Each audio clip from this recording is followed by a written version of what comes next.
Bante. I've been listening quite a lot of your CDs. And one of the CDs you mentioned about the Vipassana. And you mentioned that the true Buddha meditations is actually the 4 jhanas, which is one-pointedness. And Vipassana is contemplation. So in this case, when you mention 4 jhanas, you are mentioning that the true teaching of the Buddha of meditation is samatha? Or? Yes. But actually you can say samatha vipassana because the samatha and vipassana are basically the 8th factor and the 7th factor of the Noble Eightfold Path, right? The 8th factor is samadhi, right concentration, and that is defined as the 4 jhanas. Even in the Maha Satipatthana Sutta, this is described as the 4 jhanas. And samasati is vipassana, because basically vipassana is contemplation, and contemplation means contemplation of these 4 things. Now a lot of people translate sati as mindfulness.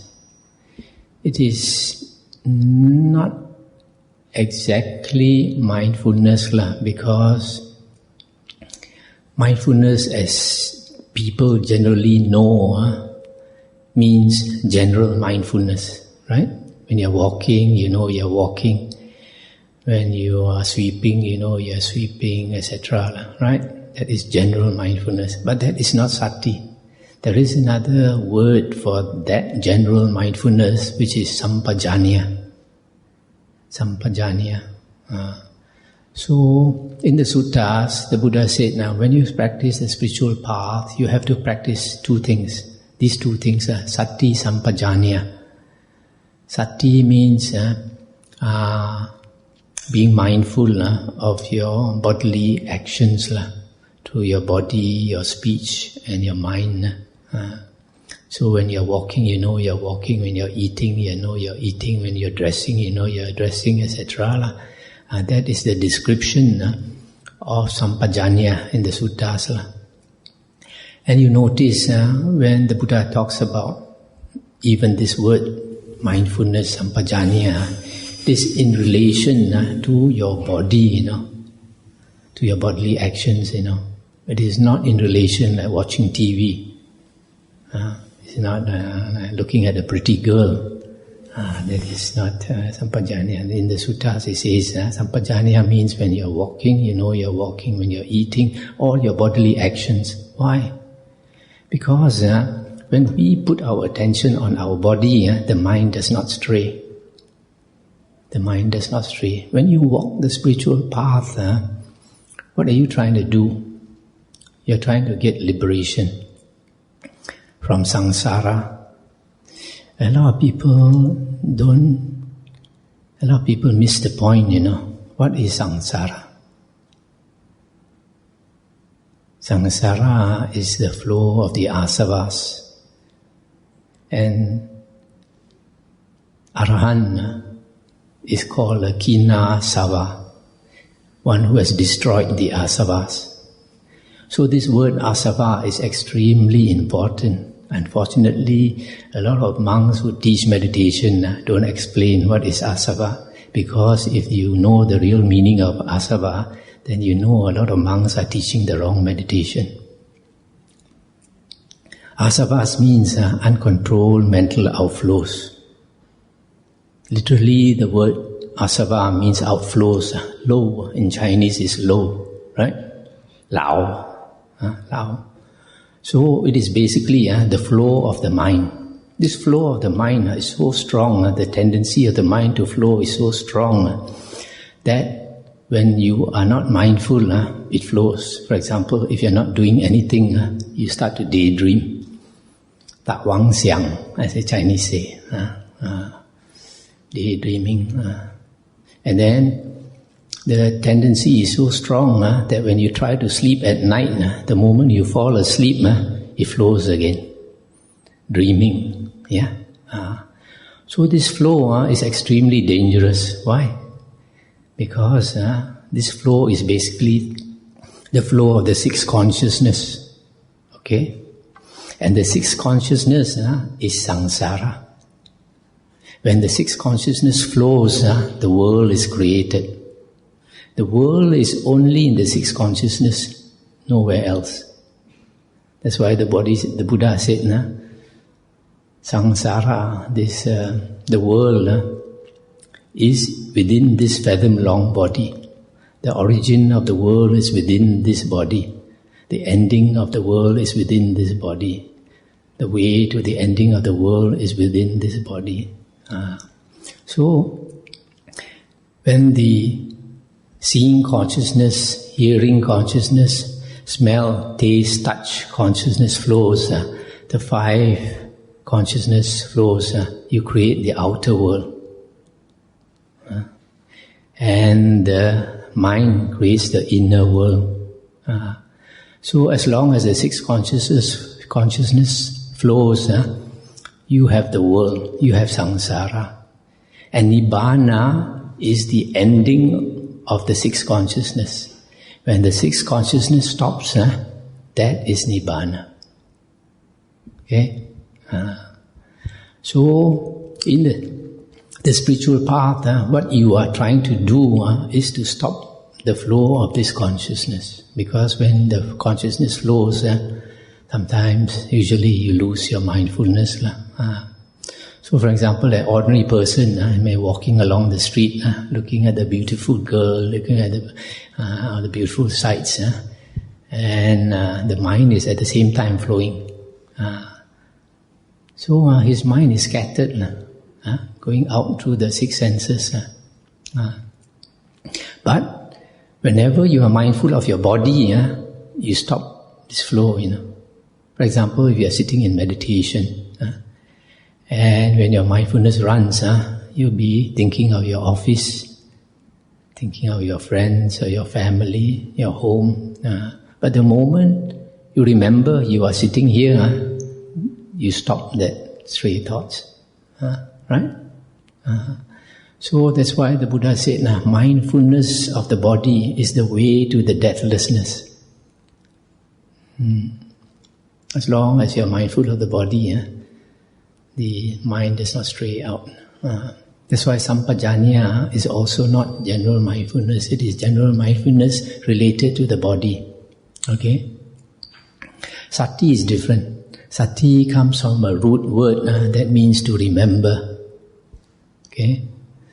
So why is sati got to do with remembering? Because sati is to remember, to be mindful only of four things.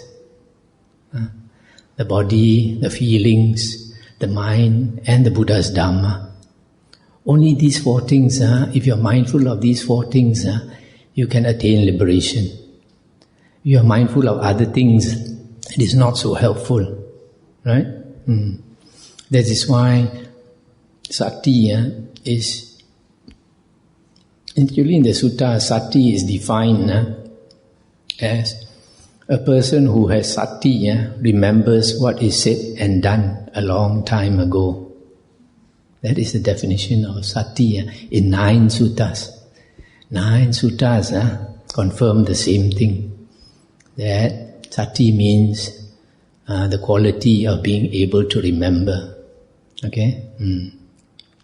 So sati is to remember, to be mindful of these four things. That is the practice of sati. So the practice of vipassana is that, to be mindful of these four things. So if you are mindful of these four things, you don't have to sit to practice that. When you're walking also, you can be mindful of these four things. When you're sitting in a bus, sitting in a car, you can also contemplate these four things, right? So that is the practice of vipassana. But when you sit down and you close your eyes, you should practice samatha. Because you cannot walk around and practice samatha. And if you lie down and practice samatha, you fall asleep. Kun Sien. So, when we sit now, we should use the opportunity to practice samatha.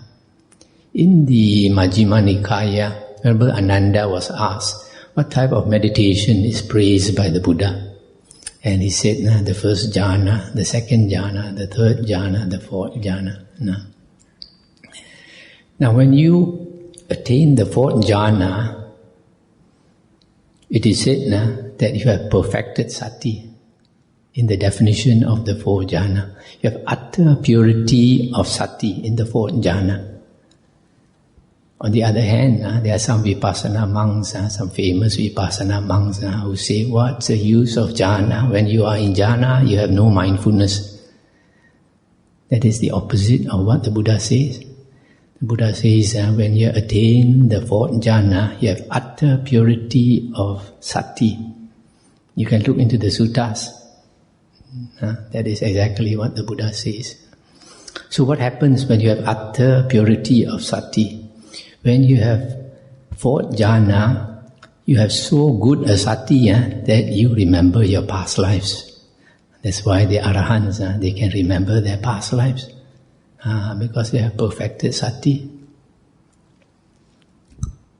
So, Bhante, when I hear about from the CD, you mentioned the jhana is actually, the four jhanas are basically one-pointedness. When you mention one-pointedness, are you referring to, I know it's samatha, but are you referring to the four contemplation, like the nama rupa, the feelings, and just how you mentioned that? Is that no, the difference between the practice of samatha and vipassana is that when you practice samasati or vipassana, you can contemplate on any of the four objects of sati. You can change. You contemplate one and contemplate another. You can go from object to object. Okay? But when you practice samatha, you only concentrate on one. All the time one. And that is actually the practice of satipatthana. Satipatthana is different from sati.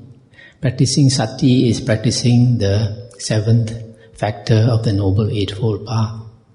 When you practice satipatthana, it is the intense state of mindfulness.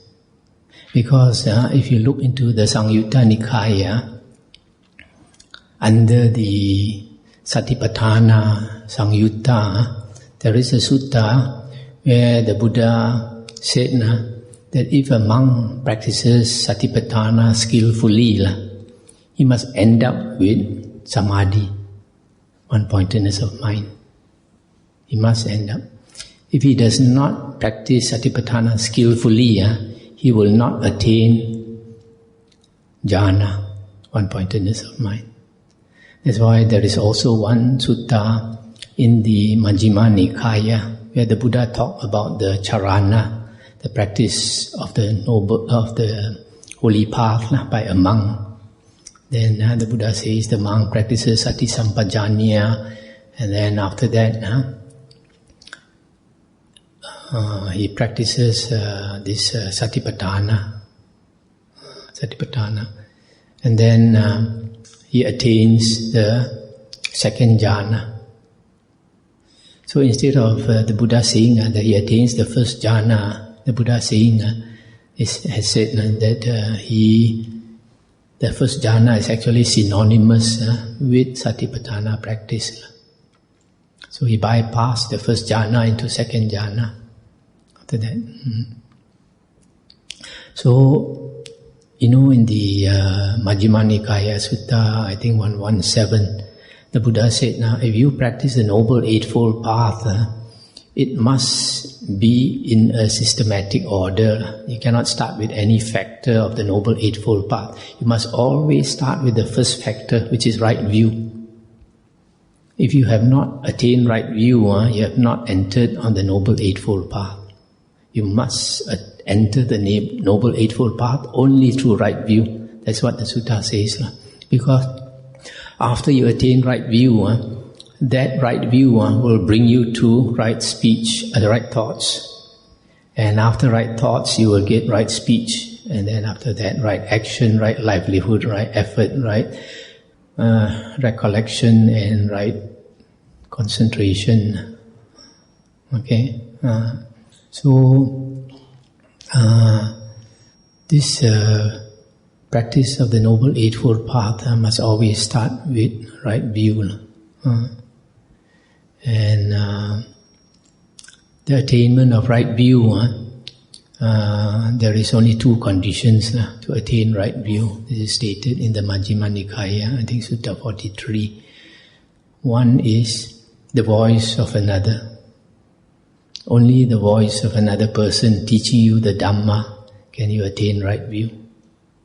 And the second condition is Yoniso Manasikara, thorough attention.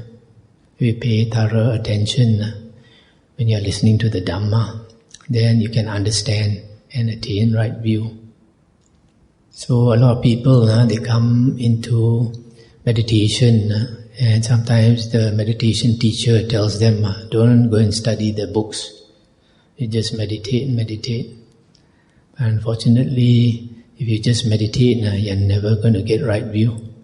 And if you don't get right view, you're never going to become an Arya. Because in the suttas, all Aryans have right view. Without right view, you cannot be an Arya. Even if you have psychic power.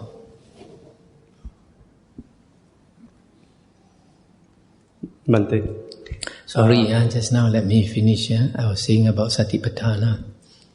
So in this Majjhima Nikaya 117, it says to attain the factors one by one. So after right effort, you practice right recollection, samasati. And after samasati, it must end up with samasamadhi. So how does samasati bring you to samasamadhi? The link is satipatthana. When you practice sati and you only concentrate on one object instead of many objects, for example your breath, all the time you're mindful of the breath, it must end up with samasamadhi. So satipatthana is the link between the 7th and the 8th factors. Yeah, sorry. Yeah, Bante have been teaching a lot on the suttas, various sutta teaching and so on. And looking at the background of Bante from the Mahayana before, and I think you also said before, there are so many more extra suttas as compared to the original Pali Canons. How are all these extra come about, and are they contradiction to the original doctrine of Pali Canon? Yes. Okay.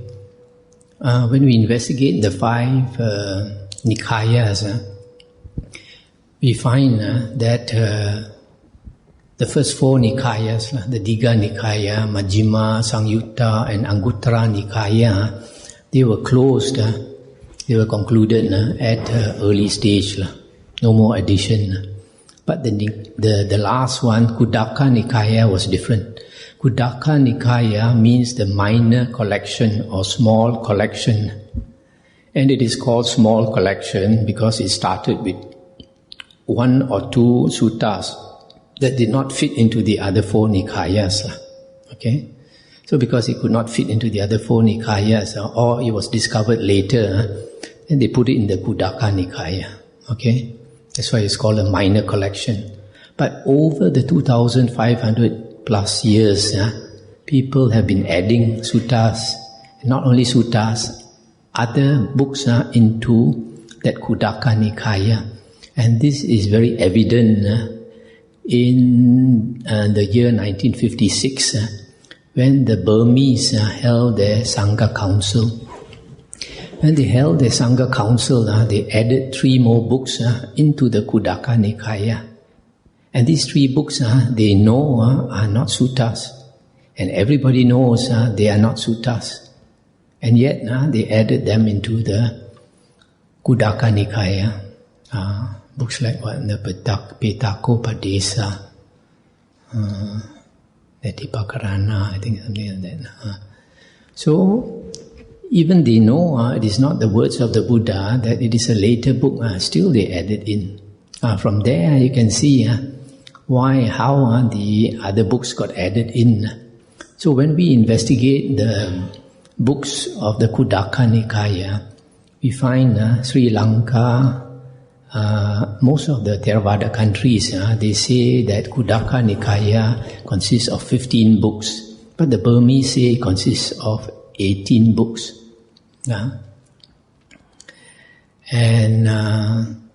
So when you investigate these books in the Khuddaka Nikaya, we find 6 that does not contradict the earlier 4 Nikayas. And what are these 6 books? They are the Dhammapada, the Udana, Itivuttaka, Sutta Nipata, Theragata, Therigata. These are the 6 books. So because they do not contradict the earlier 4 Nikayas, we can accept them to be the original words of the Buddha. But books like Charya-pitaka, Buddha Vangsa and all that contain a lot of airy-fairy stories about the Buddha that contradicts those that contradicts the earlier books we cannot accept. Things like paramis. A lot of things we have been taught and we believe them for so many years. And it's very difficult to dislodge them from our thinking. Things like paramis were never taught by the Buddha. Paramis were mainly these Mahayana teachings, because the Mahayanis, they find to attain Arahanthood so difficult.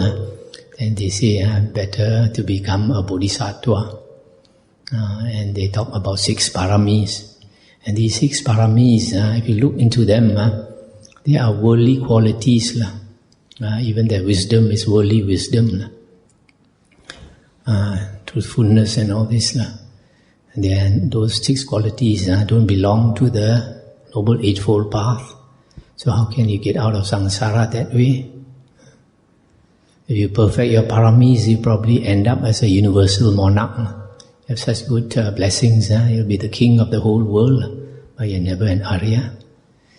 And then, these Mahayanis, Mahayana books started 500 years after the Buddha. And the Hinayana books also started around the same time. The Abhidhamma, the later books, like the other books, commentaries and all that. The Visuddhimagga was written 900 years after the Buddha's passing away. So, after a few more 100 years, the Mahayana and the Theravada, instead of fighting each other, they start to accept each other. Then the Mahayanis start to accept the Theravada books. Last time, for a few 100 years, they told their followers not to look at the Theravada books, because I was a Bodhisattva before you look at my head at 9. So in the Mahayana Bodhisattva precepts, there is a precept against looking at the Theravada, what they call Hinayana books. Not allowed to study the Hinayana books. So because of that, they threw away what they call Hinayana books for a few 100 years. Later, when they start to accept Theravada, they start looking for the Theravada books, and they already lost this. So they start to find Digha Nikaya from one sect, Majjhima Nikaya from another sect, and all this. So you find the Ahanjing, the Agama Sutras come from different schools, and they're not complete. They're only about half of what our original Theravada Suttas have. So in the same way, our Theravada start to accept Mahayana teachings. And then they see Mahayana has the Bodhisattva path. They also want to follow the Bodhisattva path. The Mahayana have 6 paramis, so the Gyasu, they have 10 paramis. So that's how. Rojak, Last question, anybody?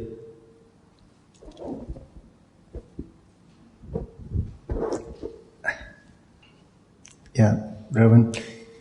What I've heard is that since the Buddha is not around, apparently you need a Buddha to confirm if one is an Arahant or not. I've read a book that says that if you practice jhana, you can attain Nirodha Samapatti and consciousness cease for the maximum of 7 days. In that respect, maybe it's not necessary for a Buddha to be present to confirm you are Arahant, because you are able to attain Nirodha Samapatti. And apparently such Arahants are able to dictate the time of departure from samsara. Is it true? Yes. Pertaining Arahanthood, there are different ways of attaining Arahanthood.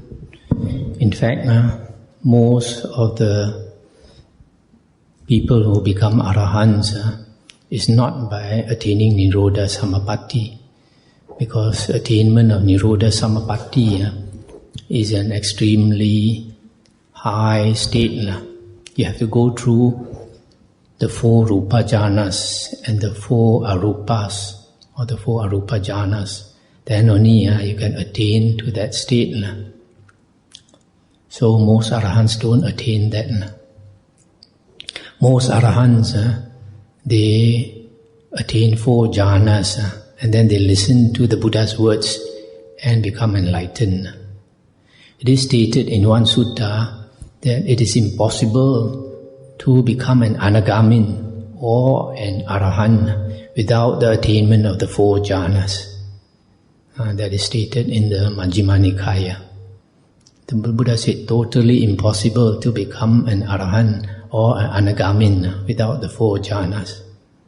Because when a person attains the 4 jhanas, the hindrances are cut to such a low level that all the things become obvious to that person. Knowledge arises. Whenever he inclines his mind to know something, immediately he knows. The mind is so sharp. A lot of people, let me finish this one. So this, in the Vinaya books, it is stated that the first 1060 Arahants attain Arahanthood from listening to the Dhamma. Listening to the Dhamma is so important. This samatha is the foundation. When you practice samatha, it is said that when you attain the first jhana, the 5 hindrances are eliminated. A lot of people, they make the mistake of thinking that when either they don't accept that the 5 hindrances are eliminated permanently, or in other words, if people don't accept that the 5 hindrances are eliminated permanently, they think that only when you are in jhana, the hindrances are eliminated. When you are out of jhana, the hindrances come back. That is not true. In the suttas, the Buddha says that these 5 things, sensual desire, ill will, sloth and torpor, restlessness and worry and doubt, these 5 hindrances, they are called hindrances when they are strong. When they are strong and obsess the mind. When they obsess the mind, then you become blur. So, when a person attains the first jhana, the hindrances are cut down to a low level. It's not that they are eliminated entirely. they are said to be eliminated, meaning that they are cut to a low level so that they no more obsess the mind. If they don't obsess the mind, they are not a hindrance. It's just like when you're walking through lalang. If the lalang is 4 or 5 feet tall, that is a big hindrance to you. Right? It will cut you and all that, and you can't see and all that. But if it is cut down to 1 foot, is it a hindrance? It's not a hindrance. It is still there, but it's no more a hindrance. It's no more called a hindrance. Right? So you can take it, for example, like when a person attains the first jhana, the lalang is cut down to 1 foot. And then when a person attains the second jhana, it is cut down to maybe 9 inches or 8 inches. Okay? And then when a person attains the third jhana, it's cut down to 3 inches. But when it is cut down, when a person attains the fourth jhana, it is cut down to less than 1 centimeter. Then the person can see very clearly. No more a hindrance at all. That's why the psychic powers come. And when a person hears the Dhamma, having attained the fourth jhana, he hears the Dhamma, sometimes only one discourse by the Buddha, and he becomes enlightened. This was what happened with the 1,000 Jatilas, ascetics, matted hair ascetics, who lived by the banks of the river. And they were fire worshippers, and they practiced samatha meditation. And because they practiced samatha meditation, some of them, like the leader, had attained psychic power. And when they had attained psychic power, like the leader, he thought he was an Arahant. But he is not yet an Arahant. And so the Buddha, when he wants to teach, he will look for people with 4 jhanas. Either this lifetime or previous lifetime had attained 4 jhanas. So he went to these 1,000 Jatilas. And these people, because they have psychic power, they're very hard to teach, They have some ego, they think they have some attainment. So the Buddha had to stay with them for a few weeks and show psychic power. Show so much psychic power that they were fully convinced that the Buddha was a higher level than them. And then only the Buddha told the leader, Kassapa, you keep thinking you're an Arahant, but you are not an Arahant. It was like a slap in his face. Then he woke up. Then he considered actually his cultivation is less than the Buddha. Immediately he cut off his hair and begged to be a disciple of the Buddha. So when he did that, 999 of the others all also followed suit. So they all shaved off their head and became monks. Now after that, the Buddha taught them one sutta, the fire discourse, because they like to pray to fire. So the Buddha used the simile of the fire. When the Buddha talked about fire, they were all ears. Then just listening to one discourse, 1,000 of them became Arahants. There was another person by the name of Yasa. He was a layman with 4 wives, enjoying himself with sensual pleasures and all that. But the Buddha made him come out to the forest in the middle of the night, go to the forest where the Buddha was, made the gates open by themselves, went to where the Buddha was. There the Buddha taught him the 4 noble truths. Listening the first time, he became a stream enterer. The next morning, when the father came looking for him, the Buddha preached to both of them the same sutta. Hearing twice, Yasa became an Arahant. Even a layman also can become an Arahant, but he's a very exceptional layman.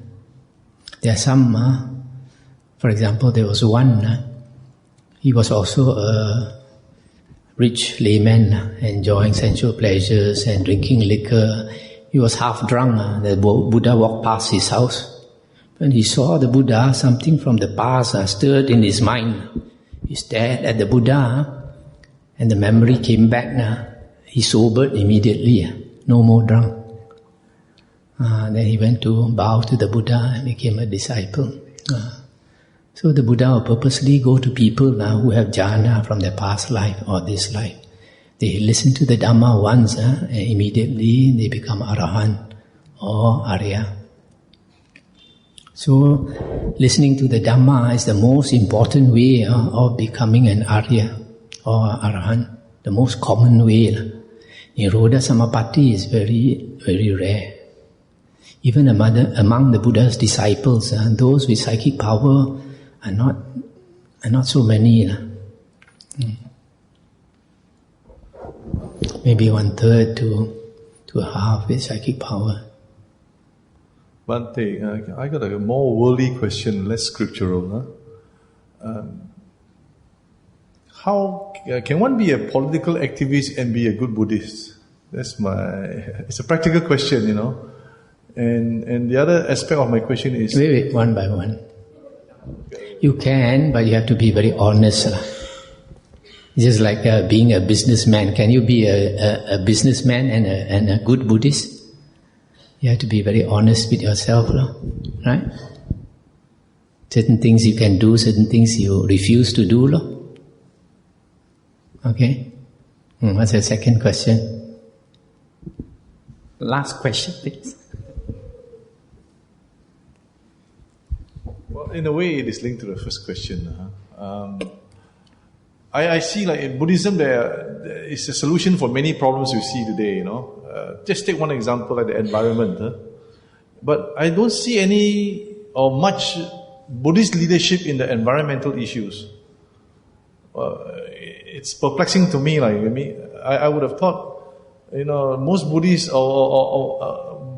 most good Buddhists anyway, they have very small carbon footprint, and I don't know whether if you're getting involved in it, then you become attached, and therefore you're not a very good Buddhist, You know what I'm trying to allude to, that when you involve in change, you become very passionate, you become very attached, you have to agitate, you have to a certain degree, it's almost like a hate message against whatever is existing. So is that in line with Buddhist practices or not? Because, you say walk a straight and narrow path. I can understand that, but it's very difficult as a lay person, you get me? So my question is, where is the leadership from the Buddhists, on say issues like the environment, human rights? Are these too worldly to be concerned with? We're more concerned with the scriptures. It's a question I struggle with in my head, Okay. Thank you. Firstly, if a person like me decides to walk the spiritual path, it means we have made a commitment to let go of worldly things, okay, and to concentrate on the spiritual path. But there are some monks who are still concerned with the environment, like in Thailand. There are some monks who try to preserve the forest from being cut down. And I remember reading in the paper somewhere that there was one Thai monk, because of that, he got murdered also. And the other consequence was, like some of the foreign monks, they could not renew their visa because they were active trying to preserve the forest and all that.